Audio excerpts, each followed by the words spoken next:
오늘 경건의 시간은 마가복음 1장부터 3장까지의 말씀입니다. 오늘부터 우리가 살펴보는 마가복음은 마가복음 안에서 저자 자신이 누구인지가 명확하게 나타나 있지는 않지만 책의 이름과 또 초대교회 전승이 알려주듯 베드로와 바울의 동역자였던 마가 요한이라는 사람이 쓴 것으로 알려져 있습니다. 당시 마가라는 이름은 굉장히 흔한 이름이었는데 신약 성경에 등장하는 마가라는 사람은 오직 한 사람뿐입니다. 그리고 그는 우리가 아는 것처럼 바나바와 또 사도 바울과 함께 1차 선교 여행을 떠난 사람이었습니다. 마가 요한이라는 사람이 이 마가복음을 어디서 작성했는지는 정확하게 우리가 알 수는 없지만 초대교회 전승에 따르면 그가 로마의 그리스도인들에게 쓴 것으로 알려져 있습니다. 왜냐하면 마가는 당시 사용했던 아람어의 표현들을 그 청중들이 알아들을 수 있도록 헬라어와 혹은 라틴어로 번역했으며 유대 관습을 잘 모르는 이방인 독자들에게 그 관습을 설명하는 내용들이 등장하고 있기 때문입니다. 이를 통해 학자들은 그가 이 마가복음을 주 50년대 혹은 60년대에 기록한 것으로 추측합니다. 이 마가복음에서 우리에게 말하는 바는 크게 세 가지로 알려져 있습니다. 첫째, 예수님이 진정으로 하나님께서 약속하신 메시아요 하나님의 아들이시며 하나님 나라를 시작하시고 또 이스라엘이 받은 약속을 이루시는 분이라는 사실을 명확하게 말해주고 있습니다.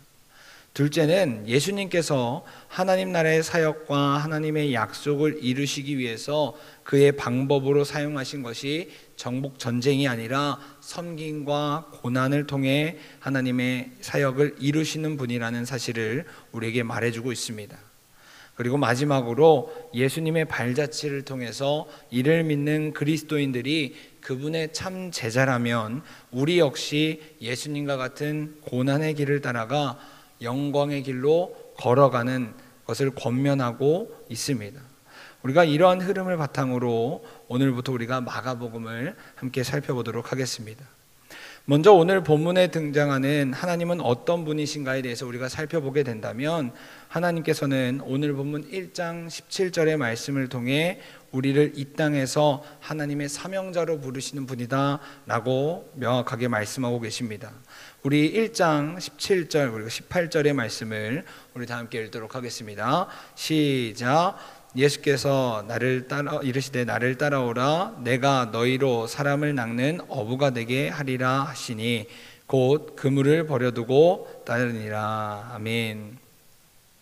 어제 목사님께서 예수님께서 말씀하신 마태복음의 말씀을 통해서 말씀하신 바와 같이 이 세상을 살아가는 우리에게는 하나님께서 맡겨주신 사명이 있습니다. 그것은 바로 예수님께서 주신 지상 대명령인 우리와 관계를 맺고 있는 사람들에게 살아계신 하나님을 증거하는 삶을 살아가는 것이 바로 우리에게 주신 사명입니다. 그리고 오늘 우리가 읽고 있는 마가복음은 앞서 말씀드린 바와 같이 우리에게 참된 제자도의 삶이 무엇인지를 말해주고 있습니다. 여러분, 제자란 스승을 따르는 사람들입니다. 자신이 제자라고 말하면서 스승이 몸소 보여주었던 그리고 가르쳐 주었던 것과 반대로 행하고 말한다면 그 사람은 스승을 따르는 진정한 제자라고 말할 수 없습니다. 이와 마찬가지로 예수님께서는 예수님을 주인으로 고백하는 우리에게 이 땅에서 어떻게 살아가야 하는지를 몸소 보여주셨습니다. 그리고 그 모습은 바로 섬기는 사람이 되라는 것입니다. 우리 마가복음 10장 45절의 말씀을 우리 다 함께 한 목소리로 읽도록 하겠습니다. 시작. 인자가 온 것은 섬김을 받으려 함이 아니라 도리어 섬기려 하고 자기 목숨을 많은 사람의 대속물로 주려 함이니라. 아멘. 이를 다시 말하면 예수님께서는 우리의 삶의 모습으로 예수님을 증거하는 삶을 세상 가운데 보여주라고 말씀하신 것입니다. 사랑하는 여러분, 아는 것을 우리가 말하는 것은 비교적 쉽습니다. 그러나 내가 아는 것을 나의 삶 속에서 드러내는 것은 굉장히 어렵고 큰 차이가 있습니다. 그런데 예수님께서는 이런 삶으로 우리를 초청하고 계십니다. 이러한 의미에서 요즘 우리 교회가 계속해서 진행하고 또 말하고 있는 오이코스 전도는 우리에게 주님의 제자로 살아갈 수 있는 기회를 제공합니다. 하나님께서는 우리 마음 가운데 주신 오이코스를 위해 함께 기도하고 찾아가서 이야기도 나누고 섬기는 모습, 나는 원래 이런 사람이 아니지만 주님이 주신 사랑과 은혜를 입어서 그 사람에게 다가가 하나님의 사랑을 전하고 그 사람을 위해서 기도하는 삶, 이것이 바로 주님의 제자된 삶이며 오늘 본문 1장 17절이 말하는 사람을 낚는 어부의 삶이라는 것입니다. 저도 요즘 오이코스와 이야기를 나누고 연락을 하고 있는데요, 원래도 그 영혼을 위해서 생각날 때마다 기도했지만 구체적으로 오이코스의 기도 제목을 물어봐야 한다라는 말을 듣고 제가 지난주에 기도 제목을 물어봤습니다. 그런데 사실 물어보기 전에는 걱정되는 마음도 있었어요. 왜냐하면 이 사람이 전혀 기독교에 대한 이해와 생각이 크지 않는데 내가 기도 제목을 물어보는 것이 한편으로 이 사람을 한 발 물러나게 하는 것이 아닐까, 이러한 생각이 들었기 때문입니다. 그럼에도 불구하고 이 사람의 이야기에 더 관심을 가질 수 있고 또 이 사람의 삶을 또 더 구체적으로 기도할 수 있는 시간이 되겠다라는 마음을 가지고 용기를 내서 기도 제목을 물어봤습니다. 그랬더니 이 기도 제목을 물어봤던 오이코스가 처음에는 당황을 하더라고요. 저를 위해서 기도를 해주신다고요? 이러한 반응을 보인 거예요. 그래서 제가 다시 한번 기도 제목이 있느냐 물어보고 이 기도 제목을 왜 제가 물어보는지에 대해서 짧게 설명해 주었습니다. 물론 아쉽게도 끝내 제 오이코스가 구체적으로 기도 제목을 주진 않았습니다. 그러나 이분이 저와의 대화 가운데 마지막에 얘기하시는 바로는 누군가 자기를 위해서 기도해주고 또 자기를 위해 준다는 마음이 들어서 너무나 감사하다는 거예요. 그래서 자기가 나중에라도 기도 제목이 생기면 꼭 말해주겠다라고 저에게 말하는 것이었습니다. 이렇게 제가 하나님의 말씀에 순종할 때 열매는 하나님께서 차근차근 맺어가신다라는 사실을 좀 마음 가운데 느끼게 되었습니다. 지금 당장은 아니더라도 이렇게 하나님께서 이 오이코스를 위해서 기도하고 또 우리가 관심을 가질 때 하나님께서는 분명히 이 영혼을 언젠가는 열매를 맺게 하시겠구나, 이런 확신이 들게 되었습니다. 이처럼 오늘날 기독교가 세상에서 많은 질타를 받고 심지어는 젊은 청년들 중에 자신이 예수님을 믿는다라고 누군가에게 말하면 마치 그 사람이 어딘가 문제가 있는 것 아니냐라는 반응을 보이는 이러한 시대 가운데 우리가 삶으로 예수님을 증거하는 모습은 어떠한 말보다 세상 사람들에게 강력한 메시지를 던져주는 것 같습니다. 그렇게 우리는 더더욱 주님을 따라가야만 합니다. 그렇지 않고서는 우리 안에서 하나님의 능력이 나올 수 없기 때문입니다. 허울뿐인 신앙을 벗어나서 더 예수님께로 나아가 예수님으로 말미암아 날마다 은혜와 사랑, 또 내 안에 주신 그 예수님의 생명을 경험하고 그 생명을 또 다른 영혼에게 그 생명을 전하는 사명을 감당하는 사람, 이 사람이 바로 주님의 사명을 감당하는 사람이며 주님께서 사용하시는 사람이라는 것입니다. 사랑하는 여러분, 생명을 잉태해 본 사람만이 더 큰 은혜를 경험할 수 있고 건강한 신앙생활을 지속해 갈 수 있습니다. 그러므로 바라기는 우리 모두가 우리와 관계를 맺고 있는 사람들에게 또 주님께서 붙여주신 그 오이코스를 위해 더욱 기도하고 그 영혼들에게 살아계신 하나님을 삶으로 증거하는 귀한 사명을 감당할 수 있길 간절히 바랍니다. 그리하여 나를 통해 또 다른 영혼들이 주님이 주시는 생명을 경험하고 하나님께로 돌아오는 역사와 간증의 고백이 넘쳐날 수 있길 간절히 소망합니다.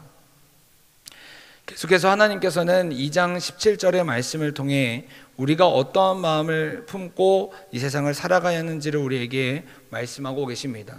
우리 2장 17절의 말씀 우리 다 함께 한 목소리 읽도록 하겠습니다. 시작. 예수께서 들으시고 그들에게 이르시되 건강한 자에게는 의사가 쓸데없고 병든 자에게라야 쓸데가 있느니라. 나는 의인을 부르러 온 것이 아니요 죄인을 부르러 왔노라 하시니라. 아멘. 세상에서 예수님을 모르는 사람들은 자기 자신을 믿고 살아갑니다. 자신의 재력, 자신의 노력과 능력, 자신이 이룬 업적 등을 통해 자신이 마음만 먹으면 다 할 수 있는 사람이라고 생각하며 살아갑니다. 이는 예수님께서 활동하시던 당시에도 똑같은 모습이었습니다. 왜냐하면 이것이 바로 인간이 가진 죄성의 모습이기 때문입니다. 그래서 사람들은 자신을 믿고 사는 사람들은 절대로 하나님을 찾을 수가 없습니다. 왜냐하면 자신이 모든 것을 할 수 있는 사람이라고 생각하고 자신만이 완전하며 세상에서 믿을 사람은 오직 자신만임을 믿고 사는 사람들이기 때문입니다. 하지만 우리가 인생을 살다 보면 우리 뜻대로 되지 않는 것이 너무나 많음을 우리가 경험하고 발견하게 됩니다. 사람과의 문제, 직장에서의 문제, 또 미래에 대한 불안 등 여러 가지의 상황과 환경들 가운데 내 마음대로 또 내 능력대로 세상이 돌아가지 않는다는 것을 우리가 뼈저리게 느끼게 됩니다. 그래서 그런 우리를 위해서 예수님께서는 이 땅에 오셨습니다. 그래서 우리는 그분을 전적으로 신뢰함으로 내 안에 있는 문제와 연약함을 내려놓을 때 주님께서 주시는 힘과 능력을 우리 삶 가운데 경험할 수 있게 됩니다. 그래서 우리가 신앙생활을 하면 할수록, 우리 주님을 알아가면 알아갈수록 사도 바울이 고백하는 고백이 우리 안에서 절로 나올 수밖에 없습니다. 우리 고린도전서 15장 10절의 말씀을 우리 다 함께 읽도록 하겠습니다. 고린도전서 15장 10절입니다. 다 함께 읽겠습니다. 시작. 그러나 내가 나된 것은 하나님의 은혜로 된 것이니 내게 주신 그의 은혜가 헛되지 아니하여 내가 모든 사도보다 더 많이 수고하였으나 내가 한 것이 아니요 오직 나와 함께 하신 하나님의 은혜로라. 아멘. 여러분, 우리는 하나님이 없이는 단 한순간도 살아갈 수 없는 사람들입니다. 과연 어떤 사람이 하나님 앞에 완전할 수 있으며 하나님이 없이도 나는 완벽하게 살아갈 수 있다라고 말할 수 있겠습니까? 그래서 우리는 나의 것을 내려놓고 내가 손에 쥔 것을 놓을 때 오늘 예수님께서 말씀하신 대로 죄인인 우리가 주님의 도우심을 경험하며 살아갈 수 있게 된다는 것입니다. 사랑하는 여러분, 결코 우리가 우리 손에 쥔 것이 나의 삶을 보장해 주지 않습니다.